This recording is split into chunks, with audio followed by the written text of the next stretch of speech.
پارہ آیت نمبر 67، صفحہ نمبر 67 اور آیت نمبر 42۔ الحمدللہ رب العالمین والصلاة والسلام علی رسولہ الکریم، اما بعد فاعوذ باللہ من الشیطان الرجیم، بسم اللہ الرحمن الرحیم۔ وَإِذْ قَالَتِ الْمَلَائِكَةُ يَا مَرْيَمُ إِنَّ اللَّهَ اصْطَفَاكَ وَطَهَّرَكِ وَاصْطَفَاكِ عَلَى نِسَاءِ الْعَالَمِينَ يَا مَرْيَمُ اقْنُتِي لِرَبِّكِ وَاسْجُدِي وَارْكَعِي مَعَ الرَّاكِعِينَ صدق اللہ العظیم۔ اللہم صلی علی محمد وعلی آل محمد کما صلیت علی ابراہیم وعلی آل ابراہیم انک حمید مجید۔ اللہم بارک علی محمد وعلی آل محمد کما بارکت علی ابراہیم وعلی آل ابراہیم انک حمید مجید۔ رب زدنی علما رب زدنی علما رب زدنی علما رب اشرح لی صدری ویسر لی امری واحلل عقدۃ من لسانی یفقہوا قولی۔ ارشاد باری تعالیٰ ہے، وَإِذْ قَالَتِ الْمَلَائِكَةُ، اور جب فرشتوں نے کہا، یا مریم، اے مریم، ان اللہ اصطفاکی وطہرکی، بے شک اللہ نے تجھے پسند کیا ہے اور تجھے پاک کیا ہے، واصطفاکی علی نساء العالمین، اور تجھے سب جہاں کی عورتوں پر پسند کیا ہے، یا مریم اقنتی، اے مریم اپنے رب کی ربی کی اپنے رب کی بندگی کر، واسجدی اور سجدہ، وارکعی اور رکوع کر، مع الراکعین رکوع کرنے والوں کے ساتھ۔ پچھلے درس میں اور پچھلی آیات میں حضرت مریم کی پیدائش کے حوالے سے گفتگو ہوئی تھی، اور اللہ تعالیٰ نے حضرت عمران کو بڑھاپے میں، حضرت عمران کو جب انہوں نے ان کی جو یہ دعا تھی کہ اگر اللہ تعالیٰ نے مجھے بیٹا دیا تو میں اس کو خاص بیت المقدس کے لیے مقرر کروں گا، اللہ تعالیٰ نے حضرت مریم کی صورت میں ان کو بیٹی عطا کی، اور انہی کو وہاں پر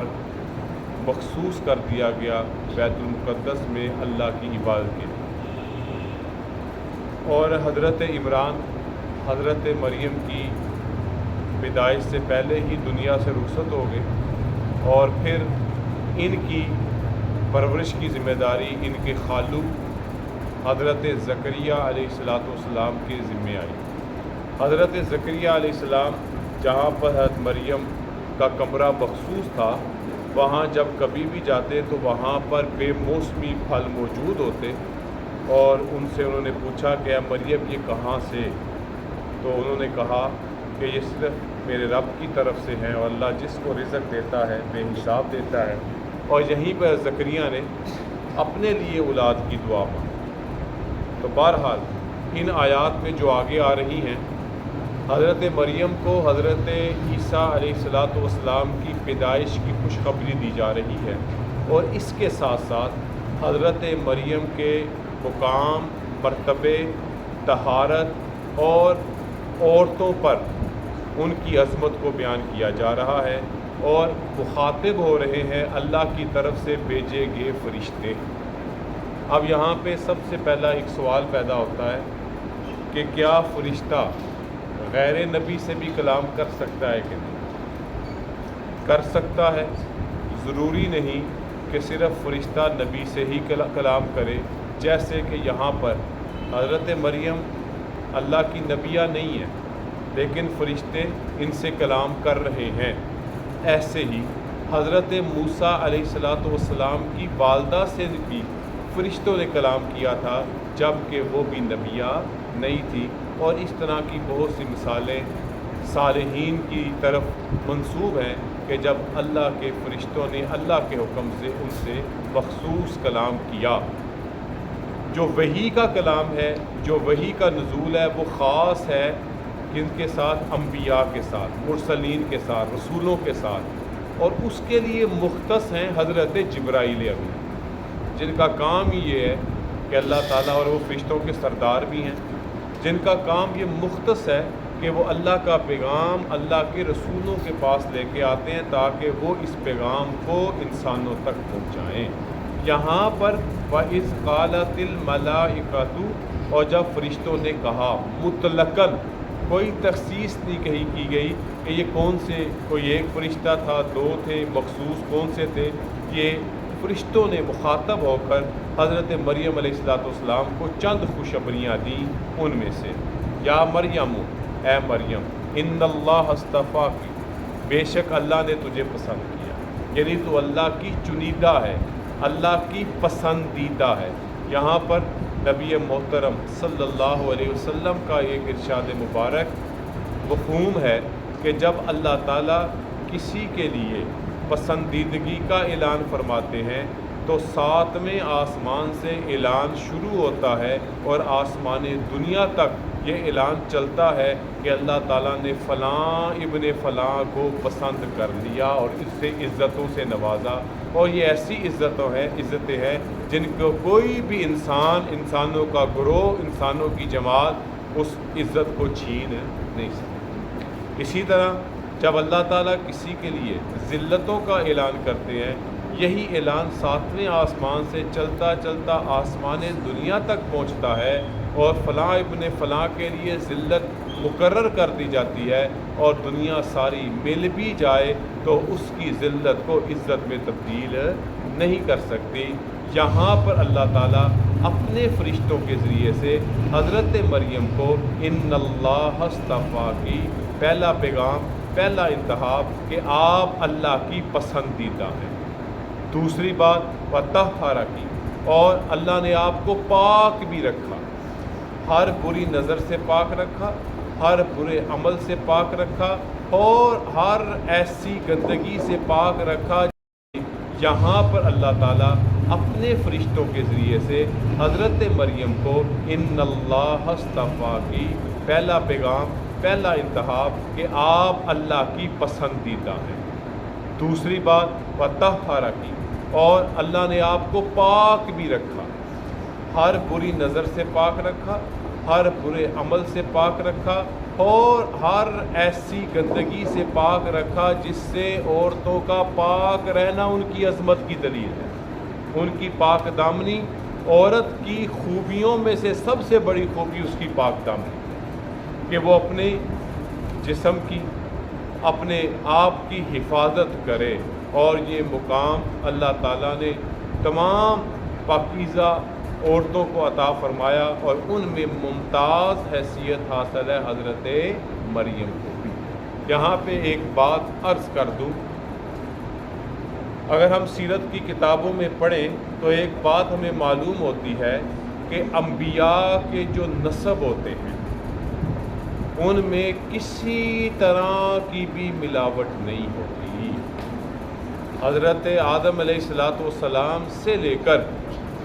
حضرت عیسیٰ اور اس کے بعد حضور کائنات صلی اللہ علیہ وسلم تک جن جن انساب میں، جن جن نسبوں میں انبیاء کے منتقل ہوئے ہیں ارواح یا ان کے نطفے، وہ ہر طرح سے پاک ہیں، ہر طرح کی گندگی سے پاک ہیں۔ اور یہاں پر حضرت عیسیٰ علیہ السلام کی چونکہ حضرت مریم سے پیدائش ہونی تھی اور پیدائش بھی ایک الگ طریقے سے ہونی تھی، تو لہٰذا اللہ نے بطور خاص حضرت مریم کی پاکیزگی کا اعلان فرمایا اپنے فرشتوں کے ذریعے سے۔ اور تیسری بات فرشتوں نے فرمائی اللہ کا پیغام وصطفیٰ کی اعلیٰ نساء العالمین، اور اللہ نے آپ کو صرف پسندیدہ نہیں جہان کی تمام عورتوں پر پسند کیا ہے، یعنی کہ آپ کی پسندیدگی تمام جہان کی عورتوں میں سب سے ممتاز حیثیت رکھتی۔ اب اللہ نے 3 اعلان فرما دیے، اور آگے اللہ تعالیٰ نے حضرت مریم کے لیے 3 حکم بھی فرما دیے۔